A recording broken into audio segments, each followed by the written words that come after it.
Welcome to the Winged Wheel Podcast. Here to talk all things hockey are your hosts, Brad Crisco, Ryan Hanna, and Evan Lobsinger.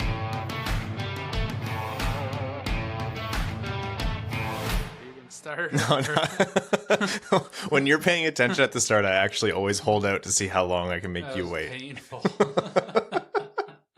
For such a quiet person, you hate silence. Yeah, when I'm waiting for you to say something. I think that's why he likes coming to the podcast, just to hear it. We're the white noise.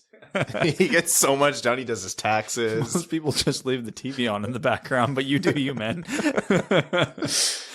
All right. Welcome to the Lucas Raymond podcast, where it doesn't matter what we think we're talking about. We're going to end up talking about Lucas Raymond. I'm a Lucas Raymond fan. My name's Ryan Hanna. I'm Lucas Raymond. Oh, my God. You're even shorter in person. And I'm Evan. This is the Winged Wheel podcast, folks. Thank you so much for tuning in.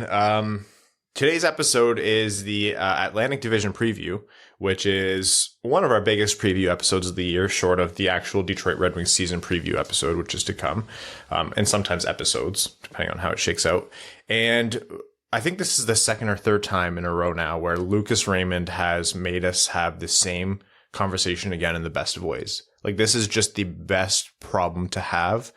And it's this funny, like, doesn't matter at all, but still kind of analog to the problem that the Red Wings have with Lucas Raymond, because they had plans and they were good plans. And Lucas Raymond is saying, I'm going to play so well, I'm going to mess them up. But before we get into all that, preview of what we're going to talk about, preseason games, stories outside of Lucas Raymond, believe it or not, they do exist. What is to come for the Red Wings? Some news, or not news, a little bit of discussion on one Bobby Ryan as well. We have our Atlantic Division preview today, which is, again, the division the Red Wings play in, so it's going to be a fun one.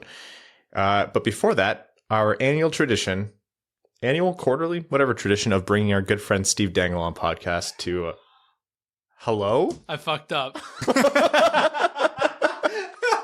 It was actually hockey related. It was Ryan Reeves getting debated into taking a photo with an Islanders fan. Can you play the audio so people... Yeah, sure.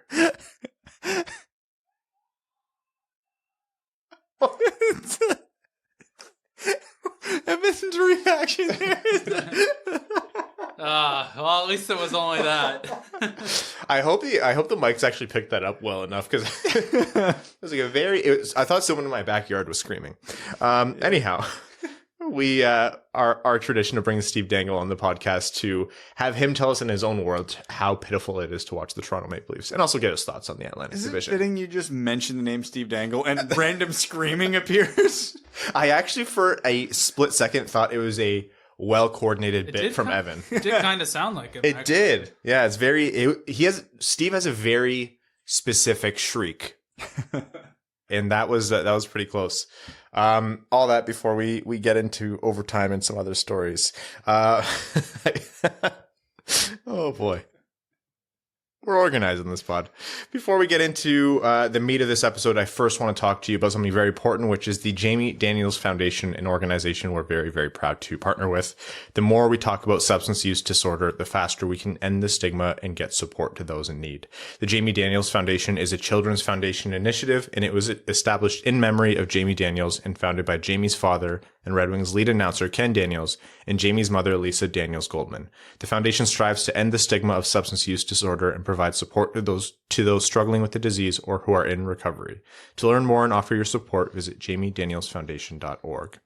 And if you haven't watched it, I believe the Bally Sports Detroit Twitter account has posted it, as well as it was in Elliot Friedman's 32 Thoughts today. Ken Daniels' interview with Manny Legacy. It's about 6 or 7 minutes long. It's incredibly powerful and impactful, and I know a lot of people who were watching it during the intermission in which that interview happened, choked up watching it. But I really recommend you watch it.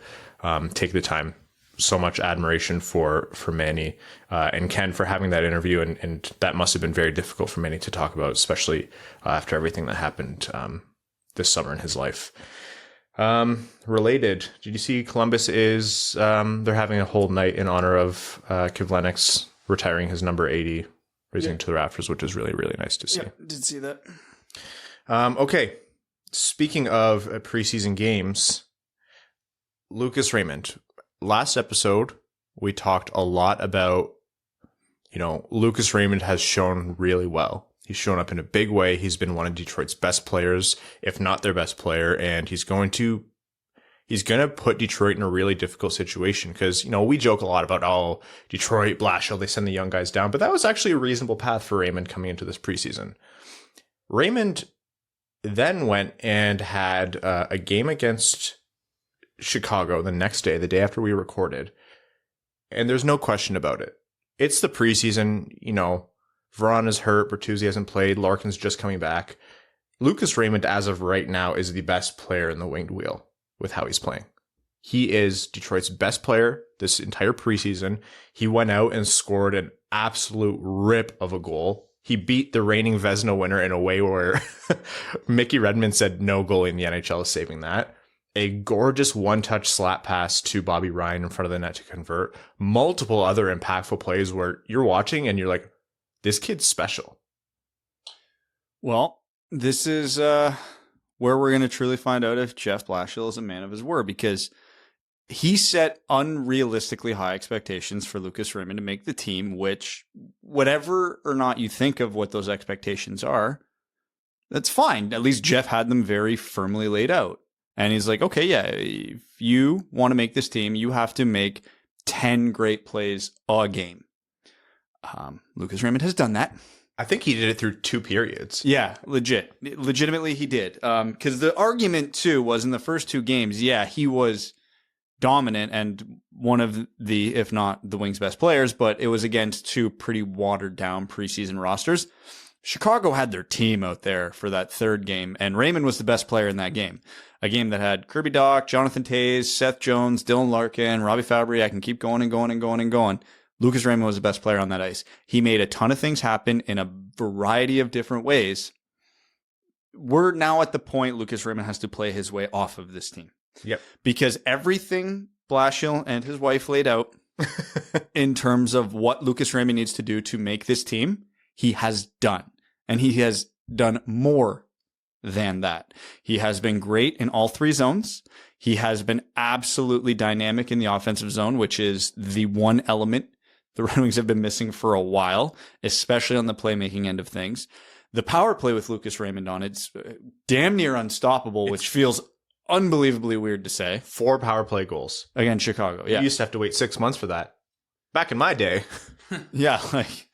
So the Red Wings, okay, we have to also take this into context. The Red Wings are in the business of winning. Whether or not we can think X, Y, and Z about the timetable of when the Red Wings should be good, that's Yzerman's problem. Jeff Blashill doesn't give a shit about that. Nor should he. Nor should he. He absolutely, for all the criticisms I've ever had of him, he's always been in a position to try and win, and I understand that fully. Unless there's, and you can never speculate or confirm this with any confidence, unless Yzerman has told him, hey, get the kid or do this X and Y. Don't worry about the win tonight, but you can never confirm that. Mathematically eliminated with 3 weeks left. Okay, yeah, let's make a point to try this and that, even if it's not the most ideal. Sure. A lot of wink, wink. You can't say this team isn't better with Lucas Raymond right now. You want to win, Lucas Raymond is on this team, plain and simple. Yzerman can come in and go, here's what I think's best for his development based on what I've seen, which as of right now, I think everybody can pretty firmly agree is the NHL. He is too good for the AHL. He is toying's an extreme word, but he is excelling against top competition. And we can talk about the watered down Buffalo and Columbus preseason rosters. Those are still half NHL players and upper tier AHL players. And then he does it against Chicago, who is a team many expect to make the playoffs this year and who started Marc-Andre Fleury. So there is nothing anybody can say to justify Lucas Raymond not being on this team right now. There's still 3 or 4 preseason games left. Lots of time for things to change. I understand that. There is a reality where he plays his way off of this team. But as of right now, if he's not on the team, something is fundamentally broken in this organization. You have it exactly right. He would have to play his way off. We talked about the slap pass and we talked about the goal, but 2 other plays that I thought were super noticeable, or notable, I should say. One is a chance that he created, the Blackhawks had the puck below their own red line. Lucas Raymond went in, created a puck battle in which Hronek was able to step in, move the puck free. Raymond picked it up and quickly caught Larkin in front with the incredible hockey sense and vision that he has to create a grade A scoring chance from point blank. Another one is where he received a pass up the sideboards. He was just before the blue line, moved the puck forward toward the net, had the zone entry, skated through either with his edge work and his footwork or with like an actual dangle. A zone entry through 3 Blackhawks, one of whom was Seth Jones, who's making $1 bajillion a year. Went around all 3 of them and had the shot on goal. Okay, yeah, you're like, Ryan, you're just naming 2 plays. What if he goes on an 11-game like stinker and then all of a sudden he sucks and the AHL is right all along? Then he's truly a Red Wing. And also, too, we're oversimplifying this. His ELC doesn't kick in until game 10. You can extend his tryout if you want. If he's on the opening night roster and he gets up against the Tampa Bays and the Torontos and the Bostons of the world and really struggles in those first 4, 5, 6 games, it's not too late. He can go to Grand Rapids then. Lots of players have went that path and went on to be superstars. That is fine. But I'm just talking game 1, he needs to be there. One thing that I'm building to is it calls back to what you said about the timeline. We're looking at a situation here where the Red Wings have uncovered a player that very well may move the timeline on his own. And we've talked about that. We've said like Moritz Seider is going to be a fantastic defenseman. Does he move the timeline up so much where you start managing the team differently? It's really hard for a defenseman to have that impact. Probably not. Beforehand, we said about Lucas Raymond. We're like, we don't know. Like before the draft, would that be likely? No, probably Lafreniere would be the only player who can maybe do that. This isn't a commentary on Lafreniere's rookie season or a season thereafter, but you know, he was probably the only one where people would have confidently said that. Lucas Raymond, yeah, all of this is relative to the Red Wings, but shit, if you put this kid in for those 9 games and he excels, and then you keep him in for the season and he continues to excel, he's in the Calder conversation and he's progressing well, yeah, your timeline's moving. Yeah, and it's what we need to happen because you can't rebuild forever. Every rebuild at the end has the catalyst. It might be Lucas Raymond. It might be Shane Wright. It might be Alex Nedeljkovic. There's always something that happens, and then it's like, all right, time to step on the gas because X, Y, or Z happened. Lucas Raymond being in the Calder conversation if that happens. Alex Nedeljkovic being in the Calder conversation if that happens.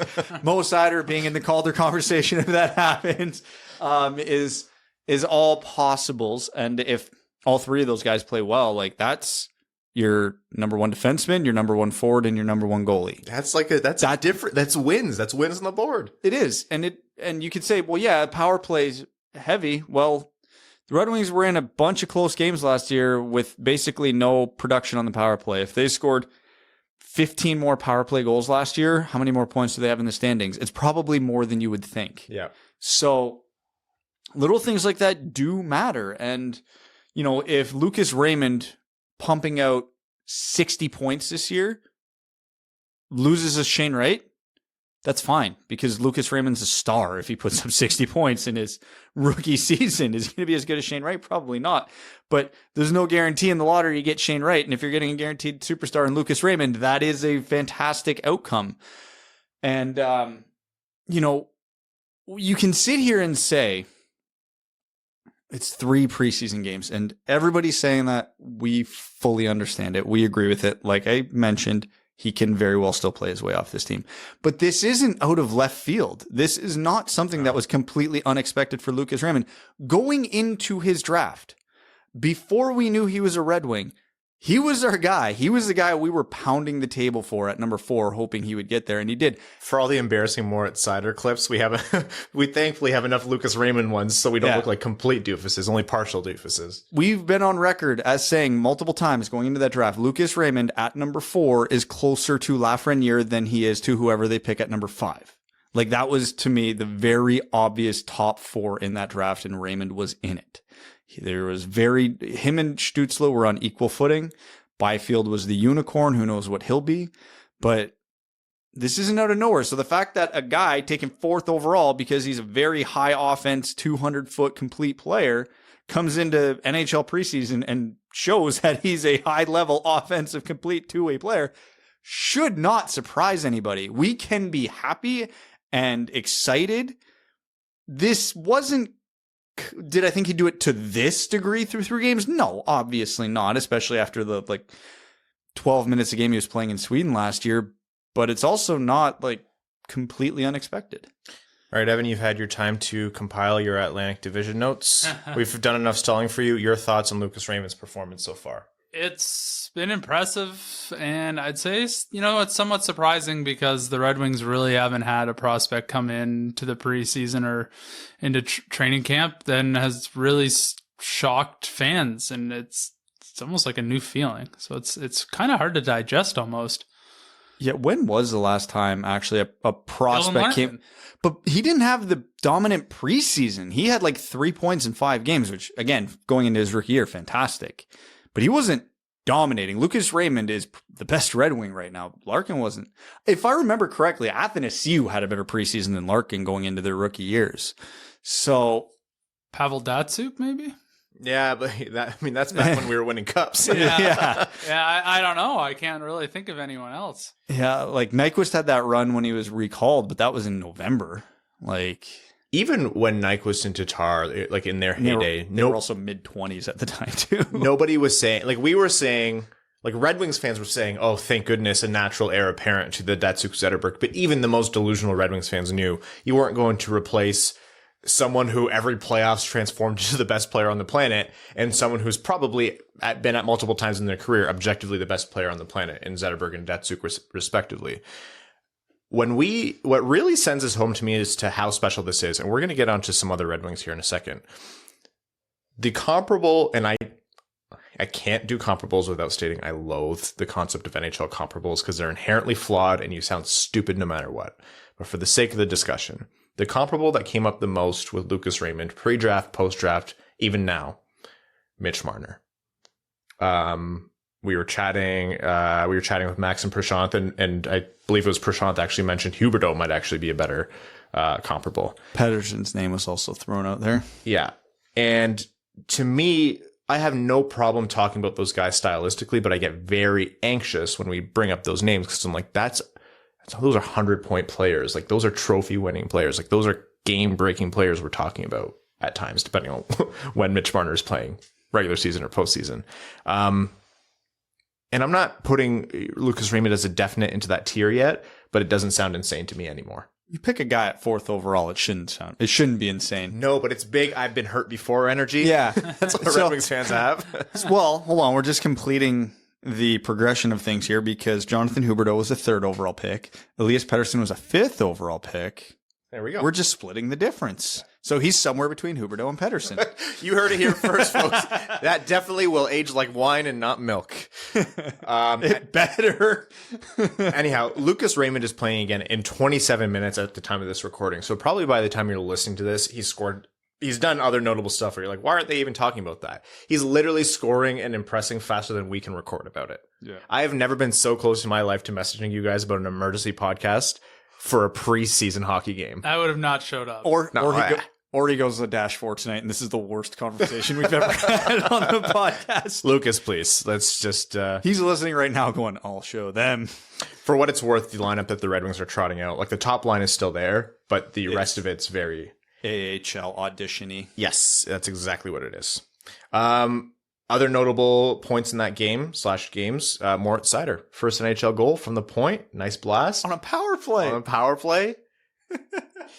Seider has slowly, we talked about it before, he's slowly becoming more comfortable. It's not like he was gripping his stick too tight or anything, but he was playing very conservative, not going for those big hits like he did in Sweden and Germany. I think he was really leaning, as he should, on his pro teammate in Nick Leddy, but he's opening up a little bit more, and you can see why Red Wings fans are so excited about Seider. So I'm very, very happy he got that goal. Yeah. So a point shot, well-timed, that got through traffic. Been a while since we've seen that. It was so notable that Evan retweeted it. I did? Yeah, you did. Are you sure? Positive. Dude, I check your account 10 times a day to see if you've woken up. Oh, well, there you go. That's like my barometer for, is this game really that special? Oh yeah, Evan's logged on. This is a difference maker. Or Bryson and Brooks did something. Yeah. He did. I'm not even going to watch it. It feels so fake now after the Ryder Cup when they're like hugging it out, and now that they're doing a match, they should have done it way earlier. Anyway, Yeah, they won't get as all the much time money I'm now. allotted. Sorry, you actually had more, but it's like once you hit the brakes, it turns off. Bank everything. Yeah.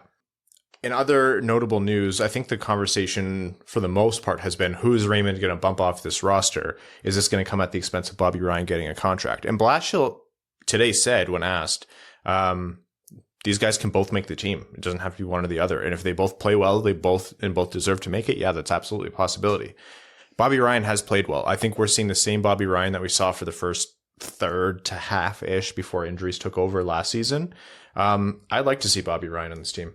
This is the first time in the history of this podcast we might run into an issue of we have enough good players that we can cut a half-decent player from the roster. Like, I understand roles and yada, yada, yada. We should not care if a Giovanni Smith or a Carter Rowney or a Sam Gagner isn't in the lineup or has to be sent to Grand Rapids. We are well past the point where fourth liners should matter. Obviously, better Rowney and Gagner than Smith because of age, but you obviously role doesn't matter, and those players are supremely replaceable. So yeah, if your argument is, oh, well, if we keep Lucas Raymond, we're going to have to cut Bobby Ryan because we can't break up our third and fourth lines, our grinding line. Yes, you can. If you want to trot out a Michael Rasmussen, Sam Gagner, Bobby Ryan, or throw in Rasmussen there to have like a quasi third scoring line, you can do that. Yep. They actually used to do it. For one season, they did that really well with Thomas Vanek. Yeah. You can very much do that, especially with how good Bobby Ryan is on the power play. This is a no-brainer to me that you keep both of them. The team that struggled to score more than almost literally every single team in the NHL last year now has a problem where two guys can score goals. Like it's not one or the other. You have Carter Rowney on a 1-year minimum contract. Like if that's something that you have to eat and he's not used at all, or you send him the way of the dodo, whatever it is. Like, and that's not, I'm not saying, oh, Carter Rowney's a problem here, but yeah, you're right, Brad. We're at the point where you move those guys out and not the Bobby Ryans. It's a noticeable enough difference. And I'm not saying this is exactly how the lines are going to break down, but let's play a hypothetical here where the top line is what they've been rolling out, Zadina, Larkin, Raymond. Mm-hmm. And let's assume they're at least good. And then the second line is the Guelph connection that we've been dreaming about with Bertuzzi, Suter, and Fabry. Let's assume they're good. Then you have Bobby Ryan on the third line with, let's say, Rasmussen and Nemesnikov for easy argument. Great. And Bobby Ryan does well there. And he contributes on the power play. Now we're halfway through the season and Jacob Vrana's back. Mm-hmm. Okay. Now you can take, let's say, Fabry off the second line, put a legitimate top-tier NHL goal scorer on that line, and now your third line has Robbie Fabry and Bobby Ryan. That is 3 lines that can legitimately score goals. And I'm not saying Red Wings level of goals, like, no, NHL level of goals. Are they going to be a playoff team? No. But if that's your roster and they hang on long enough to get Vrana back, it's not crazy that they might be. Not in this division, but they could still be like in the conversation. So if they're ahead of Montreal, Ottawa, and Buffalo at that point, it wouldn't surprise me. I'd be a bit surprised, but I'm not saying they're going to be blowing anybody out of the water, making the playoffs, or like being this huge revelation this year. But I could see them if everything goes right with Raymond and Ryan, and everything I just laid out. I think 5th in this division's reasonable. Again, they added Nick Leddy. Let's not forget about that. They got Nick Leddy and added him to the roster in place of basically nobody. They got Alex Nedeljkovic. They have an upper tier and NHL starting goalie. They're adding a Lucas Raymond. When Vrana comes back, they are adding Vrana because they didn't get him till games didn't matter last year. They're adding a hopefully full year of a healthy Bobby Ryan. They're adding Mitchell Stevens. Like, this is a better team. There's no way around it. And the biggest addition of all these players is probably going to be Lucas Raymond and Mo Seider. So you can't sit here and tell me with Raymond and Seider on this team isn't significantly better. And that's not even factoring in a healthy Bobby Ryan and now Nick Leddy and now an Alex Nedeljkovic. My thing, you know what? I'm going to save some of this for the Atlantic discussion. Yeah. I don't disagree with what you're Trying to get saying. a transition in here, right? Oh, well, we're actually going to jump into the interview first. That's where you got it wrong. I tried. You have to have the laptop. Evan's figured it out. You have to have the laptop in front of you to have the notes. Yeah, he gave up on the laptop for the important division. We're doing great. Yeah. It's all in his head. It wasn't happening today. Yeah, he brought a pie, though. That's an acceptable replacement for a laptop. Oh, man. You know what? The Evan pie dance gif has been used more and more on Twitter. Have you seen it floating around, Evan? A course he little hasn't. bit. I saw it once.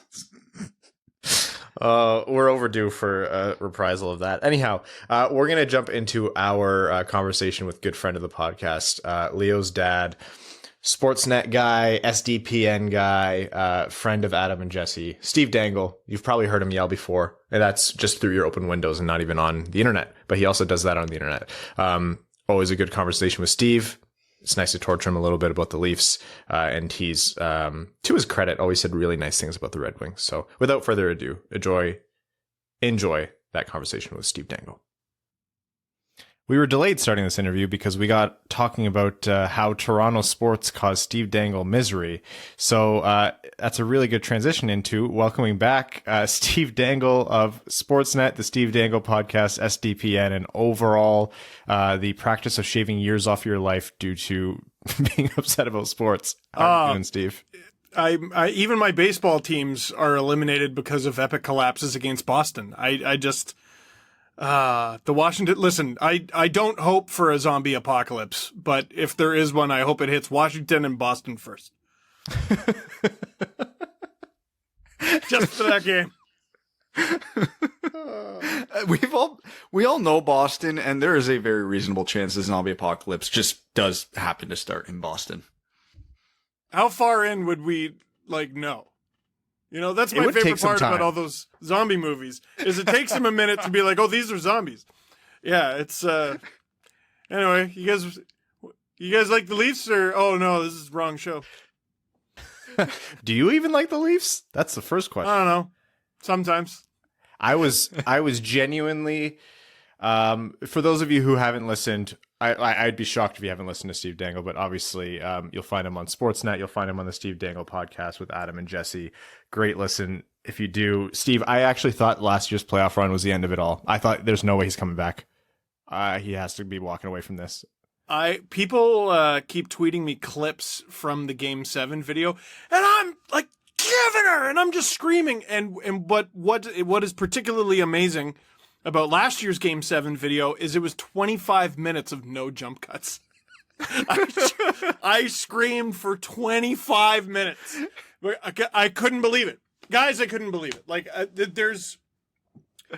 don't even know how you would relate to that as Red Wings fans because, like, Can't. Even, like, there was that one year they won the President's Trophy and lost in the first round of the Kings, I think. And the Purple Kings, too. Like, ugh. And I'm sure that made you very mad because you had expectations that they were going to win. But at least there wasn't this enormous drought hanging over you. And that division was handcrafted to just give it to them.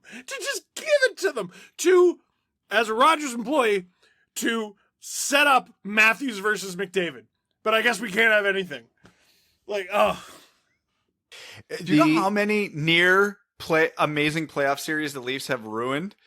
The 93 Cup final against Montreal. Underrated one that didn't happen is we were 2 games away from Detroit-Toronto Cup final in 2002. Oh, yeah. Oh, yeah. I know. Or Gary Roberts almost did it single-handedly. And when I found out the Leafs were playing Carolina that year, because they had these 2 amazing 7-game series heading into that, and they got Sundin back from injury, I was like, oh my God, they're about to beat the Hurricanes. They're about to beat the Hurricanes, and they're going to go to the Cup final. I can't believe this. And then they lost that one, too. Archer Zerbe, baby. If it makes you feel any better, just think about the 0-2 Wings. They didn't have a chance. No, that's the thing. About both Cup finals we just discussed, they would have died. Like, both times they would have been smushed under their skates. Yes. So, Steve, unfortunately, you keep getting bigger in the world of hockey. Congratulations on the developments with the Steve Dangle Podcast Network. Bringing in Chris Johnson is obviously fantastic. That CJ show is going to be, or already is, amazing. You, Jesse, and Adam are just doing incredible stuff. If you keep getting busier and have less time for us, we will keep sending your kid more Winged Wheel Podcast and Detroit Red Wings gear. You know that, right? He, you know what? So I haven't put him in it yet because it was a bit bigger, but I think he might fit into it now. I sent you a big Winged Wheel Podcast onesie intentionally for delayed satisfaction. So he's a pretty big kid. He's a decently big kid. Yeah, I got to try that. I'll mention that to my wife. All right. So, Steve, let's jump right into it here. Toronto is coming back to the actual Atlantic Division. You have the repeat Cup champ Tampa Bay Lightning, Boston, who will seemingly never die as a competitor, the Florida Panthers, who are figuring out how to actually convert and be a Cup contender. You have Montreal, who's doing whatever it is Montreal does and trying to make things difficult, especially might win the Toronto. Cup or finish last. Ottawa, if they can figure out Brady Tkachuk, isn't going to be insignificant, and then you have Detroit and Buffalo at the bottom. For Toronto, who's been through so much and squandered, to put it lightly, completely choked away a phenomenal opportunity last year. Mm-hmm. Your outlook coming into this season, tell us about it. I mean, it's good because this team buckles under the slightest expectation. They just crumble in every big moment. And, what a better time. They finished first with no fans in the building, but what a better time with no one expecting them to do anything, with everyone thinking their window is slammed shut and they blew their shot. What better time to get our hopes up by the spring and do it again? So do you think that the no fans in the building actually played a part last season? Because, no. I mean, it's Toronto. Like, it's the center of the hockey universe. If these guys can't handle any pressure, you might as well fold it in and start the rebuild now. No. You know what played a part last year is that they were the best team in the Canadian division and blew it anyway. Like that is it. So you look at last year's team and you look at the outcome and good luck, like trying to apply or figure out how the hell that factors into this season. On paper, are they better? Are they worse? I don't know. I really don't. But I can't get past the fact that they should have won and didn't. And if you watch the All or Nothing documentary, which I wouldn't have expected you guys to have, but it's fascinating, especially the last couple episodes, because it details their loss in the playoffs game by game. All season long, they knew the problem was between the ears. And when push came to shove, they crumbled again. So naturally, what you want to do with that team is run it back, minus one of the only players who never drives you nuts in Zach Hyman. So I really don't know what to expect. Yeah, because as an outsider who has no emotional investment in the Leafs, it was fascinating watching that series, the fallout, and then what to do going this year, because I would argue the Leafs were clearly the better team in 5 of those 7 games. The one overtime when, which one was it? When Kotkaniemi Game scored. 6. Yeah, Toronto, what were the shots? 11-2 in that overtime? 13-1, and then Dermott gave it away and the second shot went in. Yeah, like, you can't sit there and say that Toronto shouldn't have won that series, but they just found a new and creative way not to. So that was a new one. Losing by being the better team. That was new. Yeah, and then Montreal, the team that beat Toronto, went in and smacked around Winnipeg, so you have to assume Toronto probably would have done all right in that series. They would have. So taking the emotion out of it, it sounds stupid to say run it back, but, like, you don't overhaul that roster because they were the better team, and they were the best team in the round robin, and you have to think they're still good, so what the hell do they change this year? You know what the Leafs did at last year's deadline, by the way, is they paid the same for Dave Riddick as the Red Wings paid for Alex Nedeljkovic. I didn't even think about that. That's a bad look. Like, I really can't believe it. I think, we talked about what the hell are the Montreal Canadiens. I mean, what they are is a poor regular season team and a great playoff team. And that's not always conducive for making the playoffs, but once they get there, they'll actually have success. With the Leafs, we know they're going to be a pretty good regular season team, and they'll be in the mix for one of the top 3 Atlantic spots, maybe the wild card. They should be fine. They should be fine. No Toronto Maple Leafs fan is concerned about that part. They're concerned about just win a round, for God's sake. And now I don't even know if that'd be good enough. Because last year they were supposed to win 2. I've never seen an entire team organization have the yips. Like I've seen a player, I've seen a pitcher, of course, but an entire team. Because the thing is, there's an imaginary line. And if your team is just a certain amount of good, you are a cup competitor. I think there are plenty of teams who have the right combination of players to be a cup competitor. I think the Maple Leafs are a mile beyond that line. I think they are so far past the threshold where it's like, yeah, this team could win a cup, and you wouldn't look at that roster and say, how the hell? But they just have Toronto has the yips. You look at some really great individual performances over the last few playoffs that they've had. And yeah, outshot them 13-1, and then in the end 13-2 in the overtime of Game 6. The last 3 all or nothing games that they've had. So Game 7 this past year, Game 5 in the bubble against the Blue Jackets, and Game 7 in 2019. They've been outscored 11-2. Like that's not normal. That's not okay. And it is exactly that. The yips.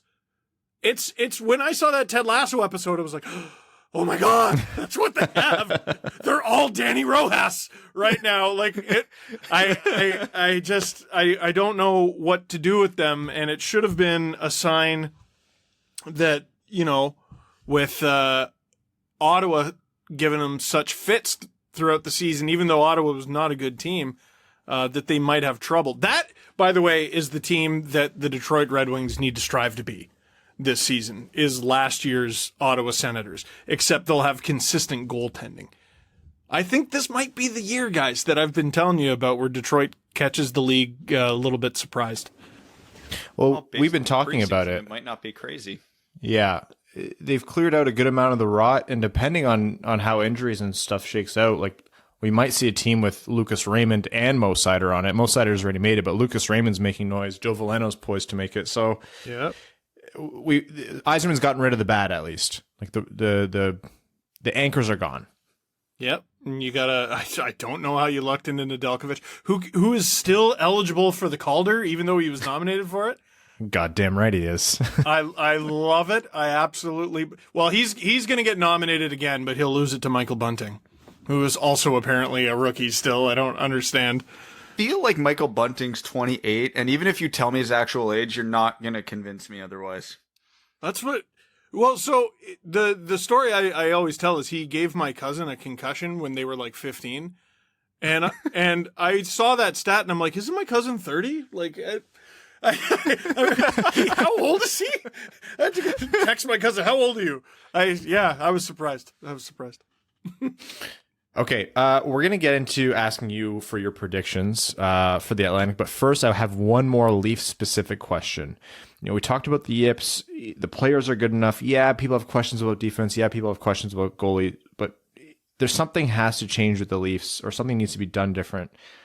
Sheldon Keefe just got extended for 2 seasons. Mm-hmm. Does that answer come from coaching? And the follow-up is, what do you think about Keefe's extension? I do really like the Keefe extension. I don't care how much the money is because it doesn't apply to the cap, and it's not my money.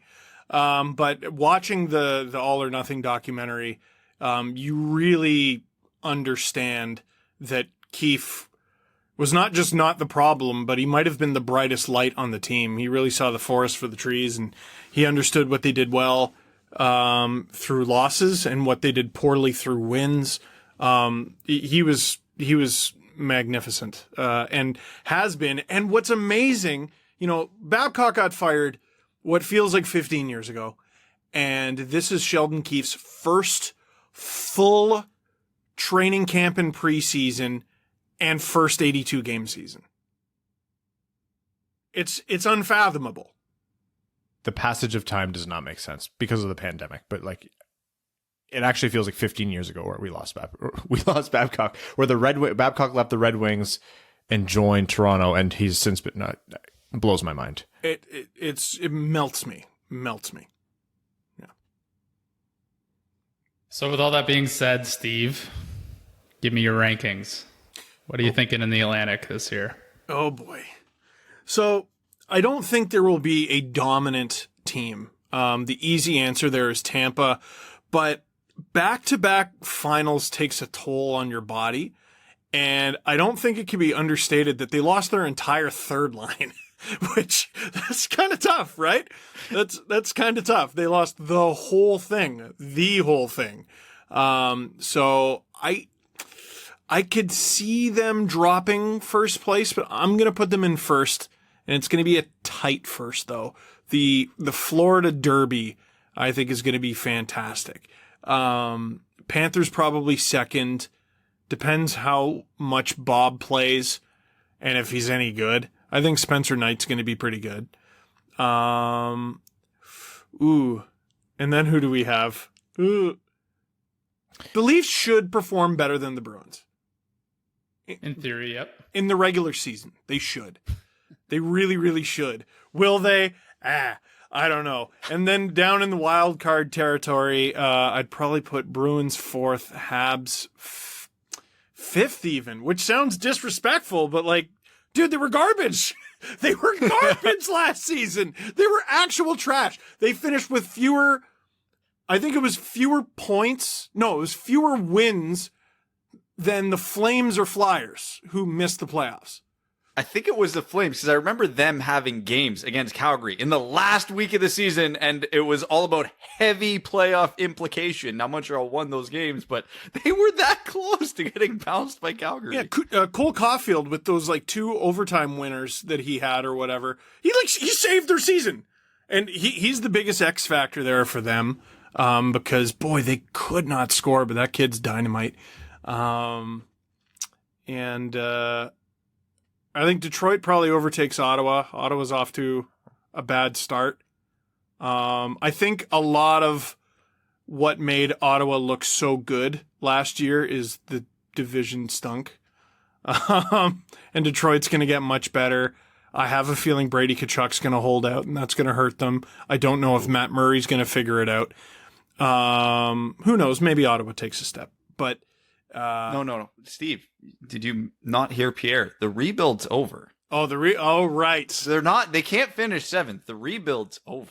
They're pretty, sure of themselves, eh? They're pretty cocky for a team that's done nothing. And, confidence isn't lacking. Yeah. And, at the bottom, the Buffalo Sabres, who are shambolic and a great example of why the NHL should consider relegation.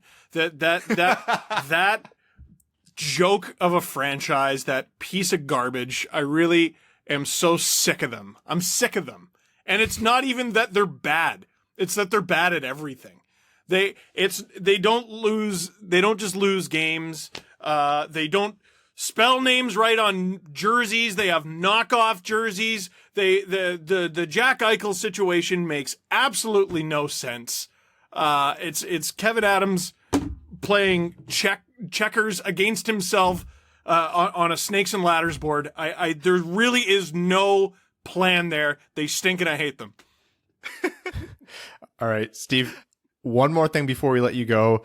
You've covered the Toronto Maple Leafs your whole life. I don't know why I was so mean to the Sabres. It's easy. You deserve it. You know what? No, they do deserve it. I hate what they've done to their fans, and also what they're doing to Jack Eichel is wrong. So I just want to say that. Thank you. This is going to be on a different episode from the one we just recorded, but thank you for backing up a point you didn't know I made an hour ago. I'm right, and so are you. Oh, now I hate you. It's a miracle that in all your time covering the Leafs, both when they were good and bad, you still have that much hair and that much hair with color in it. You've covered a team that's gone through all the stages of a rebuild. What's your message to Wings fans knowing where they're at right now? Oh, man.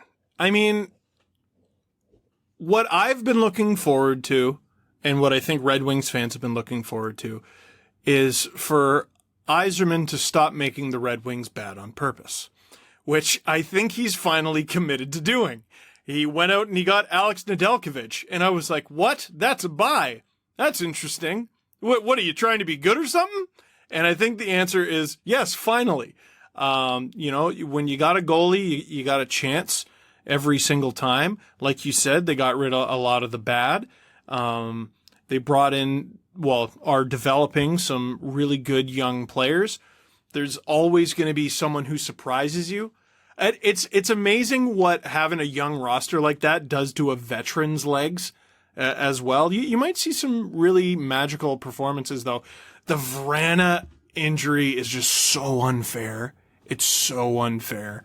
And the Bertuzzi situation's a bit of a black cloud over there. But you should have hope in that Yzerman is trying to make this team good on purpose. And I really think they're only a year away from making some noise.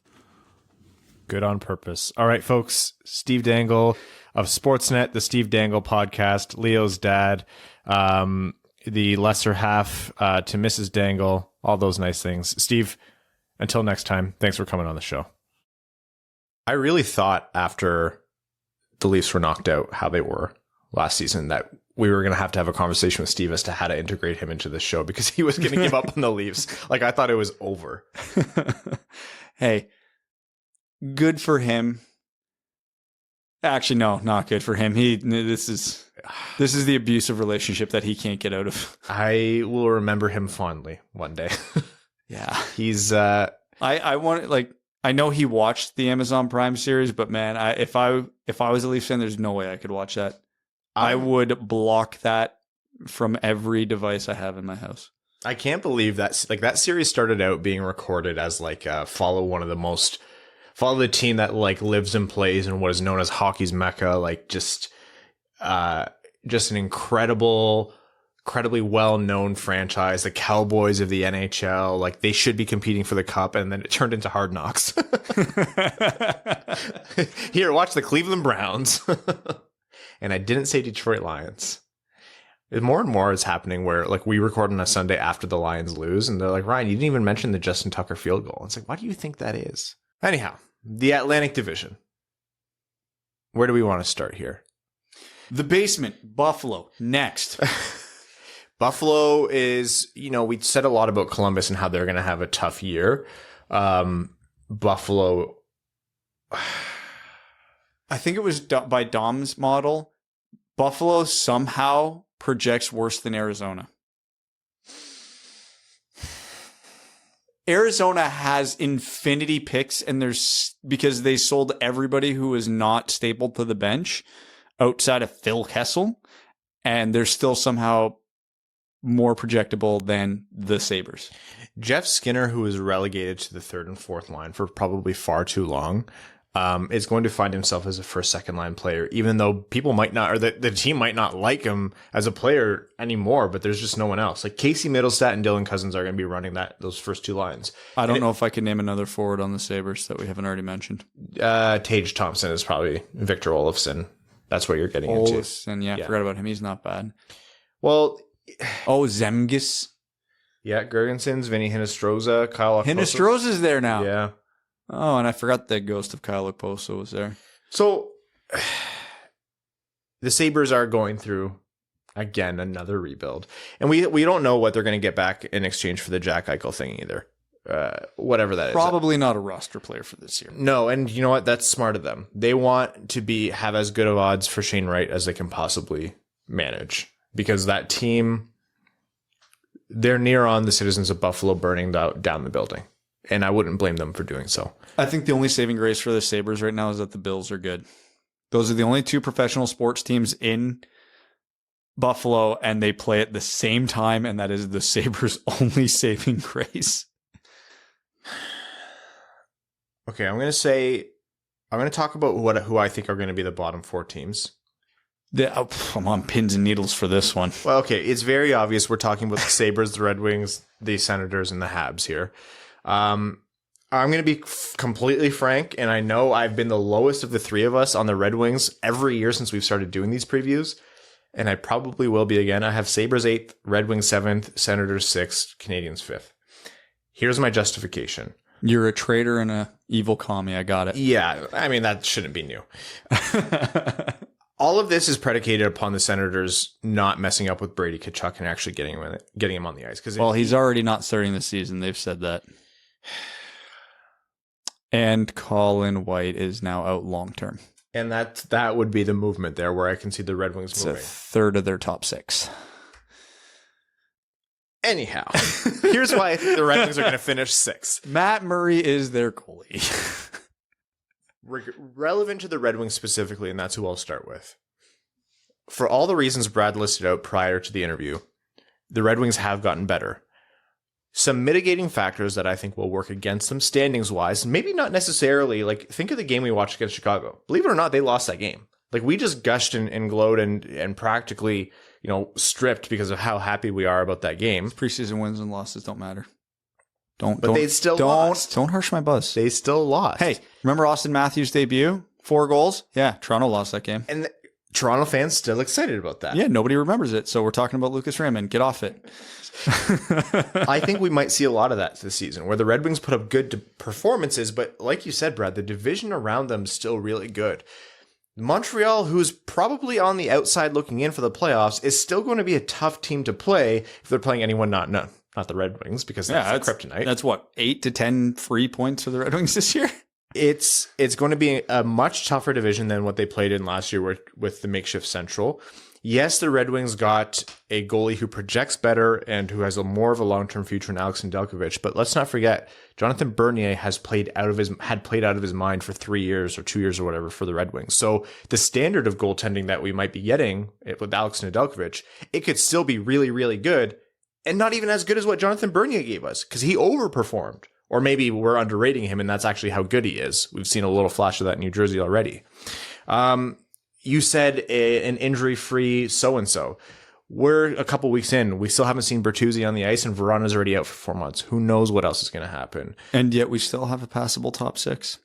You're right. And none of this is to detract from what you said. It's just like a ledger here. Moritz Seider and Lucas Raymond are going to determine how good this team is and how fast they're that good. You know how we talk about Father Time being undefeated? Very rarely is, Father Time undefeated on like the earlier side of that spectrum, if that makes sense. Like rookies, doesn't matter how good they are going to face challenges over an 82 game season. Almost always, very rarely do you see a rookie come in and over the stretch of an entire season not struggle whatsoever. Except for Lucas Raymond, Moritz Seider, and Alex Nedeljkovic. Holy shit! Yeah. Listen, I'm always the negative one, so I'm just really enjoying being on the other end of this. Where I was like, I'm in my standings. I'm going to probably end up agreeing with him. I'm just saying this is fun for me. Where do we get these psychos who think like the Red Wings are going to be competing for the cup? Meanwhile, Brad's handing up plans. Playoff team. Like I've already got the parade route mapped out, and anyhow, I've ordered the confetti. That's why I think the Red Wings are probably more liable to fall in the 6th, 7th range. I'll take my first answer. I'll put them at 7th. You're right that Brady Tkachuk not starting the season and Colin White being out is going to hurt the Senators quite a bit. And Matt Murray's their goaltender. Yes, Matt Murray does continue to be their goaltender for reasons unbeknownst, for the money. But they did take a much bigger step last year because they've kind of sold out to do so faster. They finish ahead of Detroit because the rebuild's over. Right, which they have to. I think those are the rules. They've declared like Michael Scott. And Montreal, again, for as much as we can disagree about their methodology in terms of rebuilding and how sustainable this is, as of right now, they are a team that did go to the Stanley Cup Finals. I think Suzuki and Dvorak are perfectly capable as top 2 centers. They have Cole Caulfield, who, Steve mentioned, he's going to be a difference maker for them. Carey Price is still their goaltender. Might not start the season due to injury. Right, yeah, because all of a sudden after he cleared the Seattle draft, he's hurt again. Yeah, and Shea Weber and their number 1 defenseman and captain is out for the season, probably forever. Anyhow, that's my bottom 4. I'd love to know what you guys think. I actually agree with your bottom 4. Ooh. Buffalo... Yeah, moving on. That's your best take since we've started this show. Like what else? Yeah. What else is there to say? Really? I've got Detroit at 7. simply for all the things you said. I think just the teams ahead of them have a little bit more realized potential in their prospects. Like, Drake Batherson's a little bit further ahead. Thomas Chabot's a little bit further ahead. Tim Stützle is a little bit further ahead. Like, I still hold stock in those teams just being the Ottawa Senators just being a touch further ahead than Detroit. That being said, I could definitely see a scenario where, Detroit goes on a good run and Ottawa is very volatile right now without Brady Tkachuk being signed and Matt Murray being Matt Murray. That could be a really bad team. So there's a very good chance that the Red Wings are better than them, but this is just how I'm feeling right now. So Ottawa would be 6th. Montreal, I think, is right there after them, simply because I don't think they really replaced Shea Weber or Philip Deneau.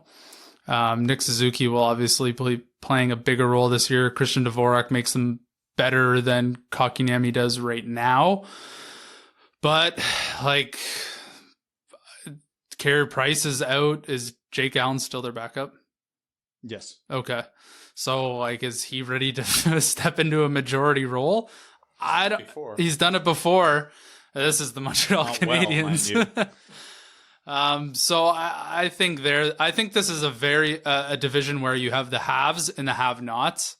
The have-nots. Bang! Got him. All right, I'll see you. Podcast. I'll see you guys Sunday. I just think that's how the bottom 4 looks in this division. I very distinctly remember last season's Central Division preview where I had to do absolute mental gymnastics to try to justify not putting the Red Wings in last place in that division. You should have just done it like I did. So easy. Just to give some level of optimism, because I'm always the most pessimistic asshole when it comes to the Red Wings on this podcast, and I fully embrace that role. But I really do like what they've done this offseason, so I don't want... I have for the first time real genuine optimism going into a season with the new addition. One of the 4 horsemen, right, Evan? Yeah. Which? Genuine optimism from Brad. Oh, yeah. I don't think they're going to make the playoffs, and I don't think they're going to be the story of the NHL or anything like that. But I expect significant improvement this year. This is all predicated that Seider and Raymond are on the team. Yep. So if Raymond is cut and does not play this season, just assume they're down there with Buffalo. I mean, we joke, but fair. Yeah. So this year, it's there. Everything is lining up. And even Steve mentioned it, this is the year that he thinks Detroit's going to surprise people. And surprise people, I mean, not finish last, but it almost feels unfair to be like, oh, I didn't put them in last place. Optimism. Buffalo doesn't count. If you put them 7th, you put them last. Oh, Steve's going to have a harsh reality of being a Red Wings fan soon, isn't he? But no, I've seen this before. But legitimately, I think the way everything's shaping up right now, it's going to be Buffalo 8, Ottawa 7, Detroit 6, Montreal 5. But I want to make the caveat, because this is genuinely how I feel, that Detroit will finish closer to Montreal than they do Ottawa. Okay. I think there's a lot of volatility at the bottom half of this division. I think you get 4 bad teams. It could get weird. Yeah. Any of those teams are a couple players away from being an absolute dumpster fire. So, talk to me again in a couple weeks and we'll see how I feel then. Larkin, Zadina, Raymond get injured. One of them, it's honestly, all bets are off. Raymond...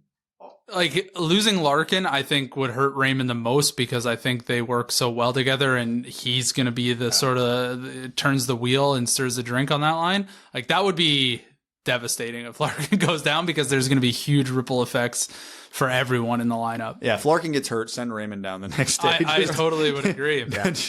Sorry, kid, we don't want you to deal with this. Also, it's worth noting that Raymond, if he continues to play like this, we talk about Larkin and why his offensive stats have been, a little bit muted since he had a season where he was at points nearly a point per game. Raymond could do some unlocking here. He could do some revival of that. And that's what Larkin would need. So it goes both ways. Well, this circles back to, I feel like, every pre-draft conversation we've had for 4 years. What do the Red Wings lack? You can talk about positions all you want, but stylistically, what do they lack? They've never had a playmaker. Philip Zadina might be the best shooter on this team. He's the best playmaker on this team, too, with Verona being injured, obviously. I think Larkin's better than Zadina in playmaking.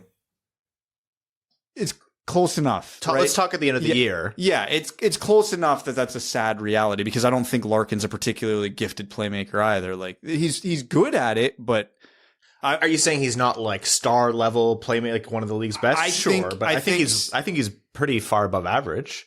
I would say he's a normal above average, if that makes sense. Okay, but he's a first line center. Like you want him, right? So, but either way, like the Red Wings don't have that Nicholas Backstrom type. They don't have that Mitch Marner. They don't have it. Lucas Raymond is the first guy they've had since we started this podcast.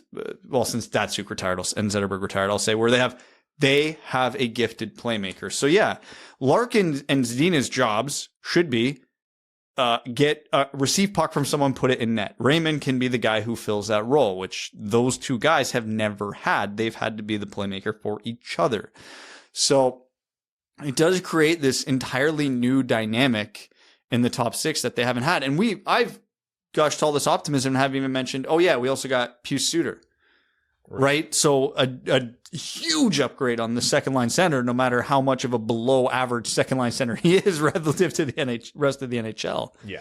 So they are tenuous in this, like it just takes one star player to get hurt and they're screwed, but they already have one who's missing most of the season and we're still having the optimistic conversation, right? Which is wild to think about. Yeah. And God knows what's going to happen with Bertuzzi, but they lost Vrana, and you can look at that top six and go, yeah, this is still definitely better than last year, which is all we've needed for a long time to be able to have that kind of depth at such a thin position. And it's not above average league depth. I still put them sixth in the division. So let's be clear about this. I don't think they're going to set the world on fire.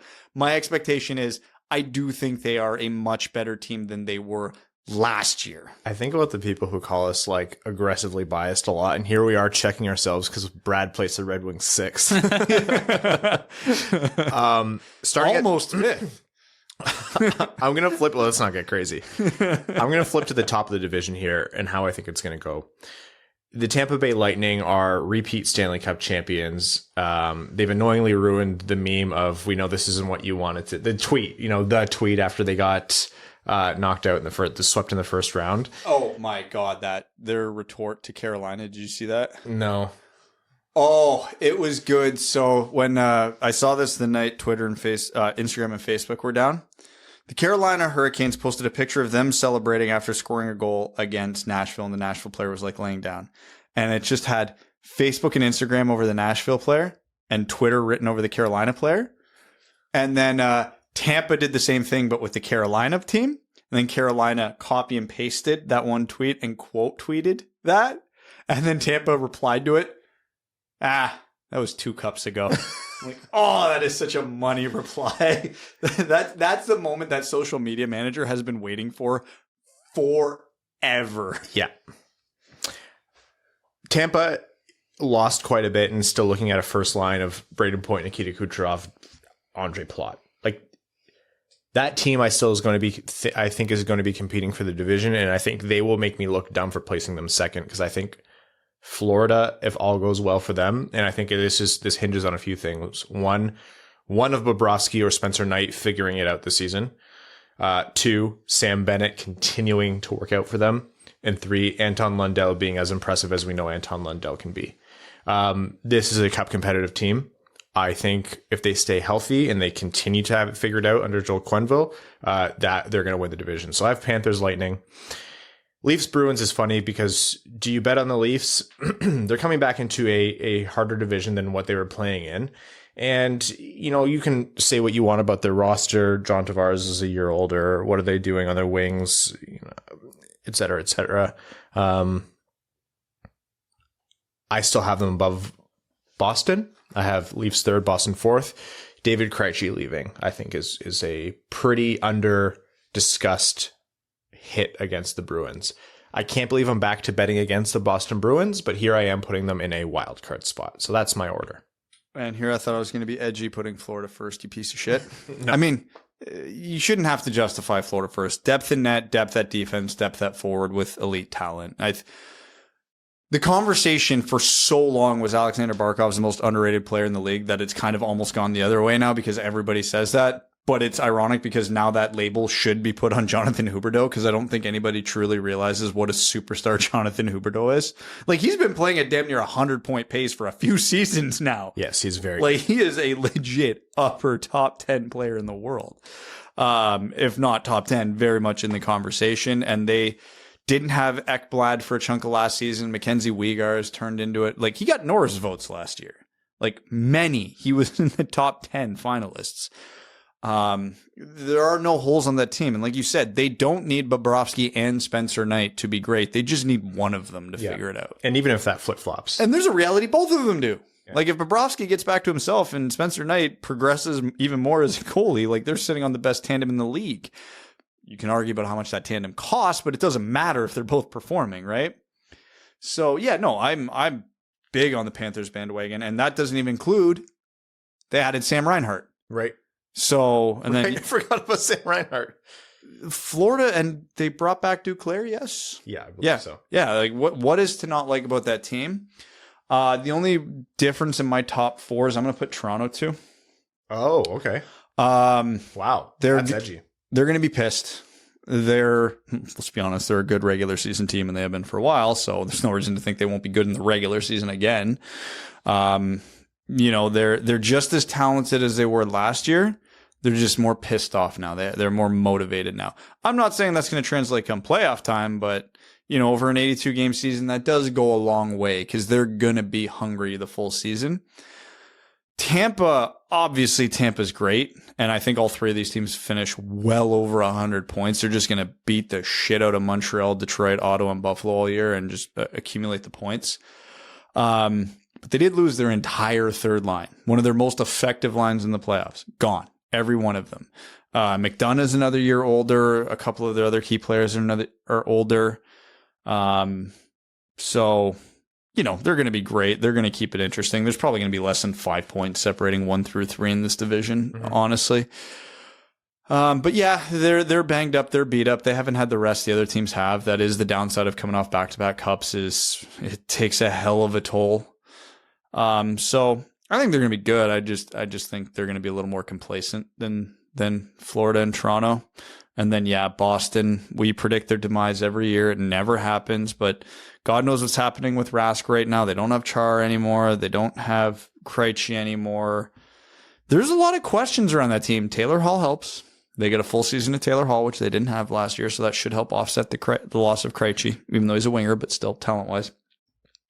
They'll be good. I just don't think Boston's anything special at this point. I have the same top four as you, Ryan. Oh, you guys are so creative. Hell yeah. Trying to think of notable additions to the conversation that's already had.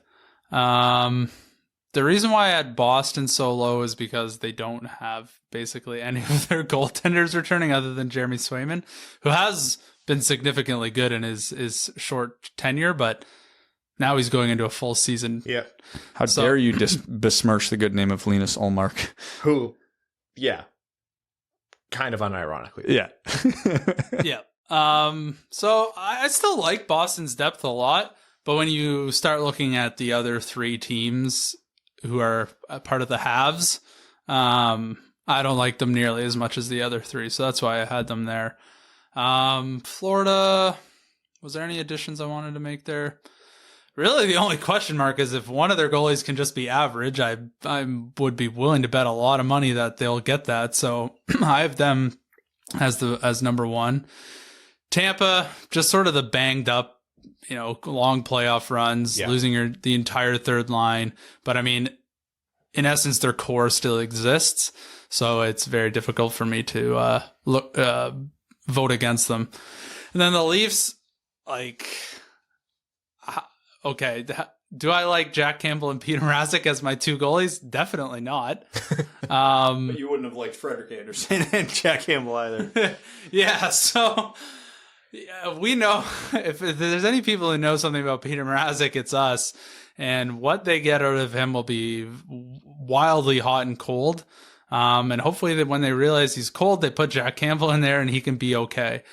Maybe I'm selling Toronto a little bit short, but I don't know. I'm not super bullish on them.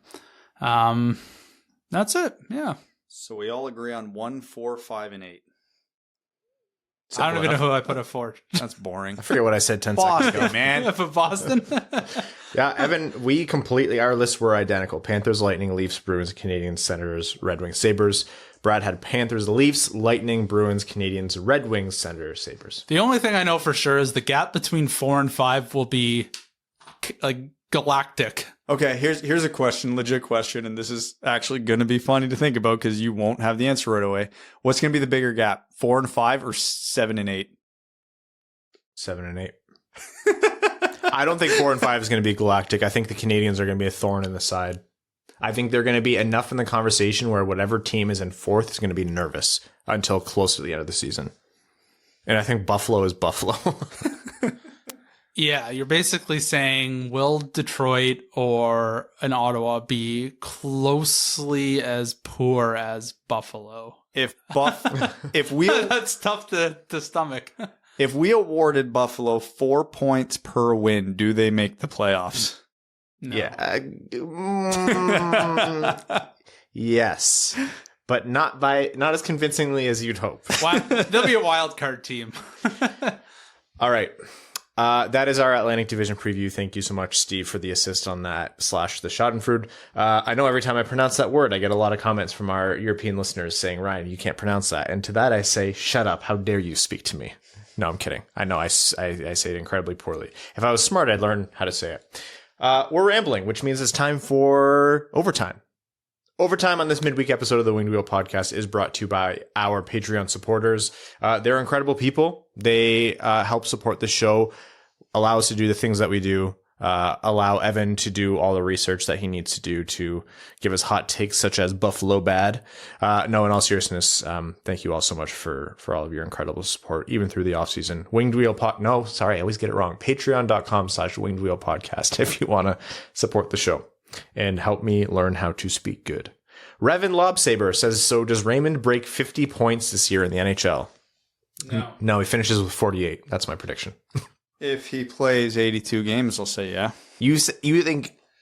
What the hell did this guy smoke Oh before my he came over? God. Jesus. If he plays 82 games. He got into the entire pot of sugar. Well, okay, so think about this. What's Lucas Raymond going to be up for? Offense. Power play time. If he's playing 82 games, it probably means he's still playing in the top 6 on a scoring line with lots of power play time. And if he's not getting that, he should be in Grand Rapids. Tej says, after listening to the last episode, I don't think I've ever connected with Evan more. Golfing and ABR and more. If I'm able to go to the game and meet up, I want him to sign my driver head cover. Oh, God. Yes. Miss Days says, after Monday, if Lucas Raymond's not on the first line stapled to Larkin's side to start the season, I'll completely lose my mind. The real question is, what will Brad do? New patron, been listening to you guys since the start of the pandemic. Keep up the good work. Miss Days, thank you so much for becoming a Patreon supporter. And I think we have the same sentiment there. Arjun Shanker says, oh my God, they spent so much time in the offensive zone during the power play these past few games. It was so much fun. Raymond looks great out there, and I can't wait to see how this team does in the regular season. I hate you people. Ohio State #1 says, John Butrigros says, mentioned us as a potential Eichel suitor. I saw that. And to that I said, oh, piss off. Yeah, we just got over the Pettersson crap. Not doing this now. While we likely don't have a logical to the rebuild offer for him, what would you be willing to give up for Eichel? Anything not named Raymond, Seider, or Edvinsson. In whatever that package looks like. Yeah, probably. How many losses does Ohio State have this year? Enough to make me happy. How many does Michigan have? I can't think of any. Can you? Huh. Interesting. Huh. Weird. Ryan Lee says, as someone who loves metal, finding out, man, everyone went nuts for this. Finding out that Evan also likes metal music is awesome. What was even better, though, was trying to imagine a very confused Brad on a wall of death. Evan, what are your top 3 metal bands you're into right now? At this exact second? Yeah. Oh, man. ABBA? I've been listening. Dokley. Oh, you guys will never even know. Oh, you'll know one band. I've been listening to a lot of Slipknot recently. What's his son's band's name? Vendid or something like that? Oh, he's Corey Taylor's son started a metal band, but I can't remember. And he sounds exactly like him. Well, they'll be good then. I've been listening to a lot of Between the Buried and Me. Okay. This is exactly the reactions I get when I tell this to like Catherine or my mother. What else have I been listening to? More into reggae, those two. Some Dance Gavin Dance, but they're not really metal. They're a little more like funk, post-hardcore. That's what I always say about Dance Gavin Dance. Yeah. I am so happy that I'm not going to be the one who gets shit on for listening to bands nobody's heard of before. I honestly think there is not a single piece. The two pieces of television that I want the most in this world are, one, for HBO to do the Road to the Winter Classic series again. Two, just a camera on Evan. It's very boring. With his thoughts narrated. When I tell you, listeners of the Winged Wheel podcast, that Brad and I have probably seen more of Evan than anyone not named his girlfriend, which is a weird name for your girlfriend to have, but kind of coincidental. Makes it easy to remember. Yeah. We have seen more of him than anyone else, and we have no earthly idea what this man does with his time. When it's golfing, we are at ease because we know that that's a safe bet, but that's it. And I even remember years ago when my buddy from New Jersey messaged me, he's like, yo, my band's on Warped Tour. We're coming to Toronto. I got 2 VIP passes for you and a buddy. And I'm like, I don't know anybody who listens to anything like me. So I think I threw it in the group chat. I'm like, hey, either of you guys want to go? Ryan's like, absolutely not. And then Evan's like, yeah, I'll go. And I'm like, what? I've been to Warped Tour before and I liked it, but I can't remember what it was. I was like, I don't have it in me to go. But Evan. Yeah, then he's dragging me to Being as an Ocean, August Burns Red. He's already lost his phone. I shouldn't say that. It drags me. I actually don't mind that music, but not my go-to. Anyways, thank you for the interlude, Evan. Cameron Mugford says, with all the talk of Tanguay and Raymond, what would you consider a potential success for the power play this season? We talked about this last episode. I think anywhere, you said, Brad, I think this was fair, anywhere at league average power play conversion rate. Because when you're talking about the 6th or 7th worst team in the division, you're not getting average typically. Yeah, we're talking about Lucas Raymond, a 20-year-old rookie running this power play versus power plays that are run by Connor McDavid and David Pasternak. And we're not there yet. Josh Brink says the year's 2025, Game 7 of the Cup Finals, tie game 2-2 in overtime. Lucas Raymond slides a no-look cross-crease pass to Shane Wright, who buries the Cup winner past the Colorado netminder. The team celebrates by throwing chickpea pasta all over the visitor locker room of the Pepsi Center. Jack Eichel still hasn't been traded.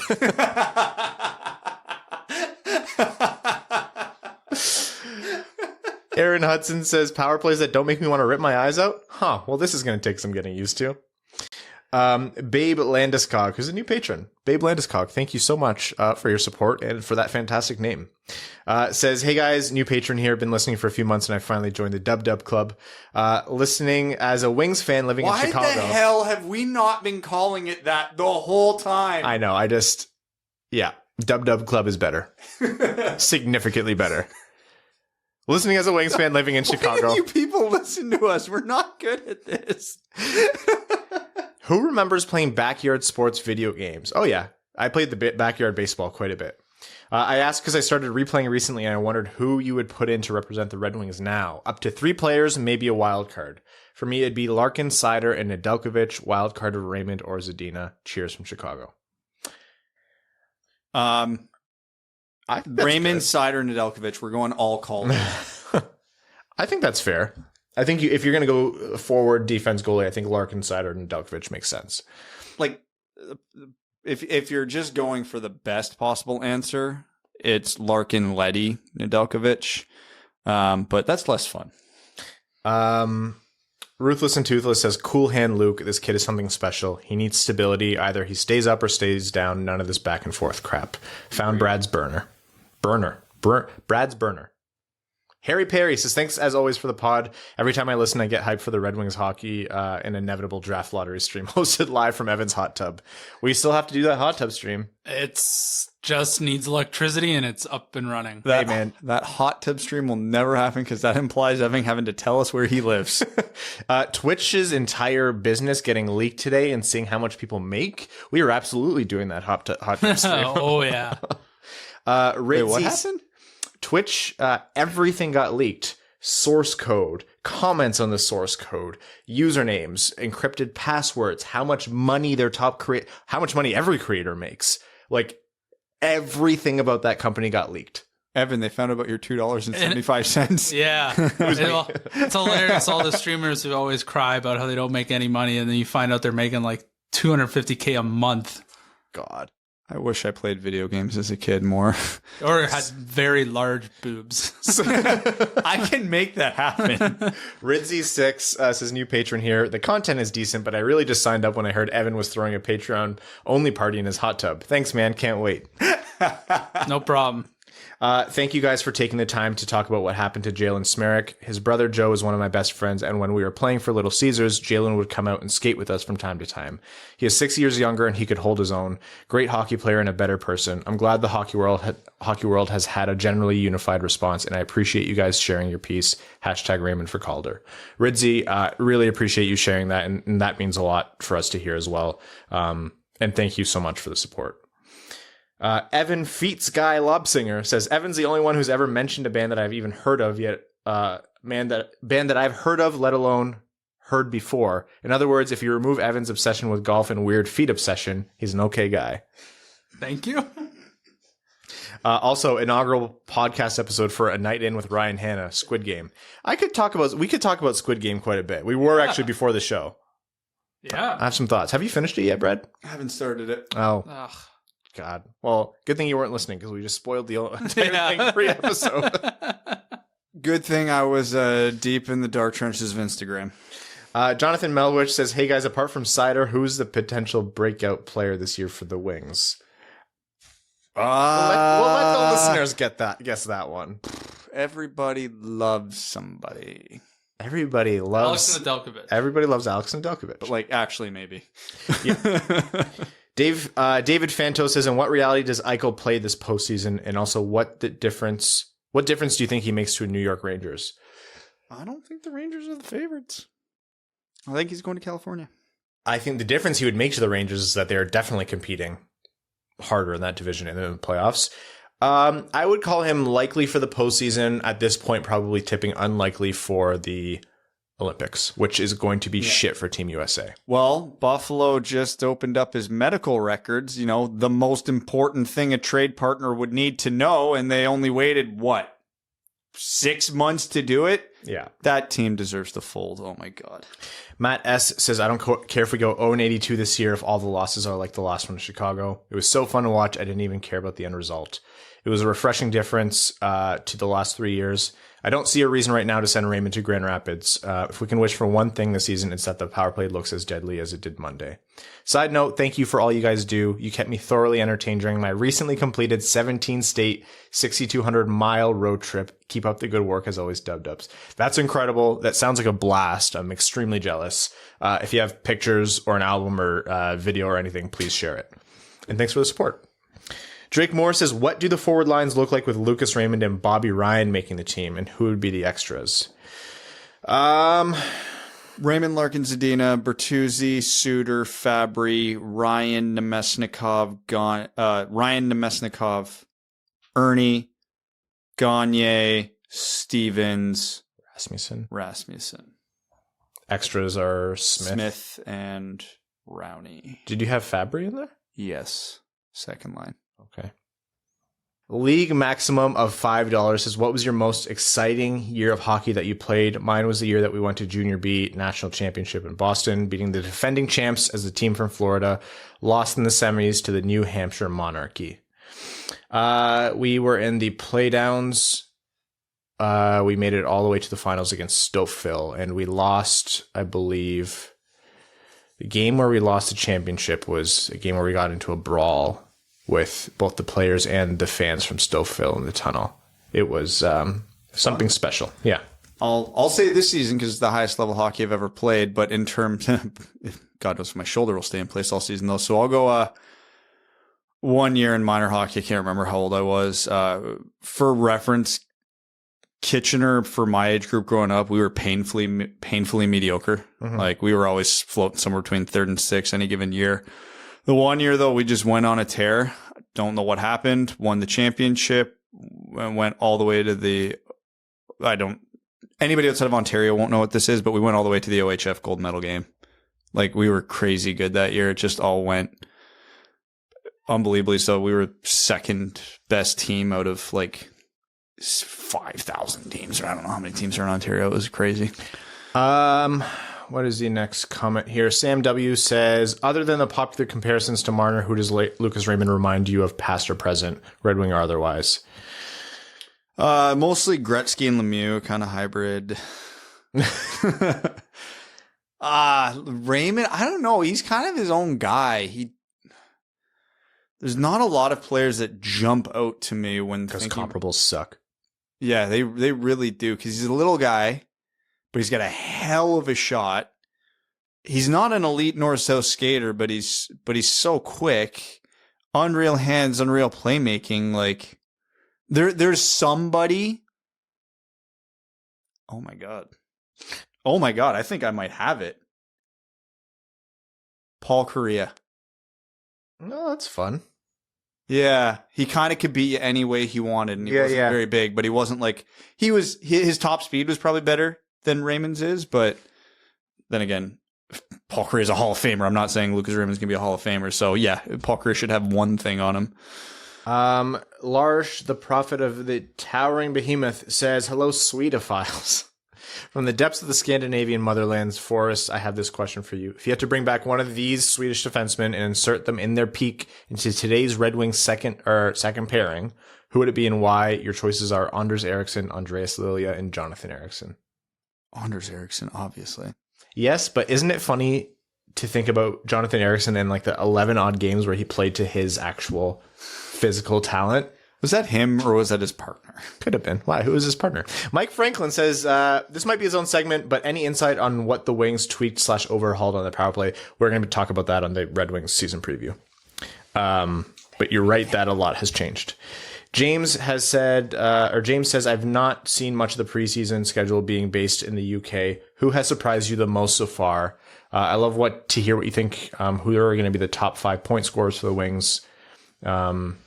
And do you think Verona still outscores the rest despite his injury? Keep up the great work. I mean, the obvious answer is Raymond, but we talked about that, so I feel like I need to say someone else. Nicoletti. Yeah, I knew he was good. I didn't think he was this good. Yeah. That's probably the right answer. Top 5, any mix of Larkin. Top 5, who we think are going to be the top 5 scorers on the team this year? Yeah. In no particular order, I think Larkin, Bertuzzi are the givens. I'll even say I'll throw Zadine in as a given, and then I'll go Fabry Raymond. I think Fabry Raymond is the answer there. Yeah. Jeffrey Owen Blashill Stan Club says, I've been really impressed with how Jeffrey has been handling this preseason. Let me be clear, this isn't a bit. He knows Lucas Raymond is the future, and he's glued him to the captain's wing. No blender, no classic tomfoolery, only goals. The guy's done nothing but heap praise on Raymond, and for some reason, everyone is shitting on him for doing so. I'm hopping on the Blash wagon. There's nothing but room on here, but I'd suggest hopping on before the Wings finish 7th in the division and make the rest of you look really stupid. I agree with almost everything you said. I love the way he's running the team. I love the consistency. He hasn't been heaping praise. He kind of had to heap the praise because he backed himself into a corner with his comments before the preseason started. So it's good to see because Blashill's notoriously the type of coach who doesn't heap praise in the press. So it's been a breath of fresh air. Which I didn't think would come. And the only reason we're critical is he's given us 5 years of nothing like this. So this is it's unexpected and it's welcome. And I said if he changes just about a lot of things he does, I'm not going to not change my opinion. And so far, hey, good start. Who are we going to? Lower Spirit says, what's your favorite food to eat while drinking beer? Also, my new movie, All My Friends Are Dead, dropped on YouTube Saturday night, or drops on YouTube Saturday night, October 9th. Check it out. All My Friends Are Dead on YouTube. Favorite food to eat while drinking beer? Man, there's only two answers here. It's wings or nachos. Exactly. Specifically hot wings. Yeah. And nachos. My favorite pub food, and arguably one of my favorite foods, is poutine, and still the answer here is wings or nachos. Yeah, you need something nice and salty to go with it. Normally, I'm the one with the mind in the gutter. Evan, come on, man. Yeah. Any carbs, basically, is what the answer is. Carbs to go with our carbs. Josh Terrell says, have you watched All or Nothing on Amazon? I've started it. I haven't actually watched it through yet. Definitely the most behind-the-scenes access I've seen in a hockey documentary. Gives me a new perspective on the abuse players' bodies go through. So much of the time, we only see them leave the ice and return with no appreciation for what happened behind closed doors. Kyle Dubas also seems like a really good dude as well. A must-watch for anyone who hasn't seen it yet. Cody Stark says, purchase my airline tickets and hotel rooms for Winged Wheel podcast night at the LCA. I'm buying 3 of you a drink except for Brad and Ryan. That's that's weird that all 3 of you have the letter A as the third letter in your names. So when I get your autographs, my left cheek will have the first 2 letters of all 3 of your names, and then my right cheek will have the last letter. Get it, assholes? Just kidding. You guys are the best. See you soon. Normally, I gotta ask Joe, how high are you? But man. Nick Amalfi says, happy Lucas Raymond Day. Exactly 1 year ago today, the Red Wings selected Lucas Raymond 4th overall. I remember that day because it started off as a sad one, as my favorite guitarist, Eddie Van Halen, passed away. But all that changed when Draper went to the mic and said, with the 4th pick in the 2020 entry draft, the Detroit Red Wings are very excited to select from Frölunda, Lucas Raymond. And the pie dance was born. Not Rowan says, good day, dud duds, or whatever he says. New patron or something. Started listening 10 years ago and finally felt like throwing my money away and simping a bunch of dudes talking into the void, knowing full well my money is being squandered on hot tubs, home renos, and new hockey equipment, and paying your way onto teams. Last episode, some cheesebag said he couldn't identify his own butthole, and honestly, that was the most shocking thing I've heard. I can easily pick out my own butthole. At the Winged Wheel podcast night, please create a game where attendees have to pick whose butt is whose. Fire up those phone cameras, get snapping, and have them printed on A1 sheets and displayed. First person who names them correctly gets Brad's hockey stick. To the person from the NSA listening, that one right there. Jersey time. He does that, right? Unpopular opinion version. Name a hockey jersey you like that is mostly disliked by the masses. Ooh, that's a good question. Mine is the Arizona set that's currently being phased out by the Kachina. Nobody hates those. They just like the Kachinas better. I've seen a lot of hate for those. Evan can't even think of what they look like right now. No, I can't. can see it on his face. I'm trying to think of who else. Universally hated. Like, what jerseys are universally hated? I can't think of many. That's a problem. Anaheim's is pretty universally hated. For good reason. A lot of people hate Carolina's. Calgary's piping jerseys instead of their Ronald McDonald white and orange. Yeah, I'm with the masses on all these so far. I don't hate the Dallas Stars neon highlighter one. Same, but even I don't feel like that one's that. I see the New Jersey Christmas tree get a lot of hate. I love that jersey. It's a gorgeous jersey. Yeah, I don't know. I think the Arizona one does get a lot of hate, and that's one that I appreciate quite a bit. I feel like I get pushback when I throw out the Canucks spaghetti skate. Yeah. Well, okay. And I love that jersey. I think the design of the jersey overall is good. The logo drives me nuts. I can't stand that logo. Better than their current logo. Fight me. Well, yeah, maybe. Happy 1 year anniversary of drafting Lucas Raymond and 4 year anniversary of the LCA's first NHL game. Stay fresh cheesebags or whatever it is. And finally, Vaxxed, Waxed, and Blocked by Todd Reynolds on Twitter says, no, Brad, it's hi. How are you? All right, folks. I knew that was going to be said. I remember that last week. Yep. Okay, so that is the wrap-up for our divisional previews. Of course, Lucas Raymond and the Red Wings are going to do things that are going to be noteworthy. Please know the next episode isn't coming until Monday, probably early afternoon is when it'll drop. We have to record. It's a holiday weekend here. I know, 2 Thanksgivings. And we want to get as close to the Red Wings season start for the Red Wings season preview as possible. So next weekend episode that's usually Sunday is going to be pushed to Monday. So take note of that. And then we will let you know what's happening for the season. season opener episode as well. There's going to be a live stream, and then there's going to be an episode post-game. Without further adu, we'd like to thank all of you who are listening. All you new patrons, cannot say thank you enough. Patrons who have supported us for a long time, can't say thank you enough. All of you people who pique Evan's interest, thank you for unlocking this weirdo. No, seriously, we appreciate you all. All our name level sponsors: Arjun Shanker, Yves Bartels on behalf of the Sarah Grand Foundation, Kyle Karagatz, Nick Perks, Brett Bailey, Terry Driver of Crying Ryan, Hannah's Banana Slam and Jamathon, Taylor Tagel, Brandon M, Brass Balls with a Lemon Zest, Carl Bertanen Nanalewski, Citizen High Five, CJ Sully, Clayton Van Dyken, Craig Kibble, Derek Enstem, DJ Denton, Give Blood, Fight Probert, Greach, Hanali, Hassam Al-Qassem, Jacob Turner, Jake Kiefer, Jeremiah Dobo, Justin and the Angry Mob, Kalen Wood, King Tone, Cody Stark, Kyle Hashman, Kyle McClure, Matt McKay, Matthew M. Rice, R.A., Ryan Hubbard, Scott Martin, Stacy Lynn, Stove Iserplan, Joe Santangelo, Vaxxed Wax and Blocked by Todd Reynolds on Twitter, Zach Spring, Andrew Bohan, Sam Bankson, Adam I Wish I Could Finish Like Ernie, Antonio Gracias, Babe Landeskog, Colorado 14ers, Connor Leighton, Dave W., Dylan Larkin's Fat Ass, Evans Bingo Card, Jeremy Brocker, John Evans, Josh Yelton, Kevin McCracken, Quaz, Matt Keeler, Matt S., Max $1 million, Revi DeLuca, Trevor Pevivar, Tyler Bertuzzi isn't a team player, Zach Handyside, and Zach McCann, a driving range superstar. See you all Monday. Have a great weekend. Enjoy Lucas Raymond.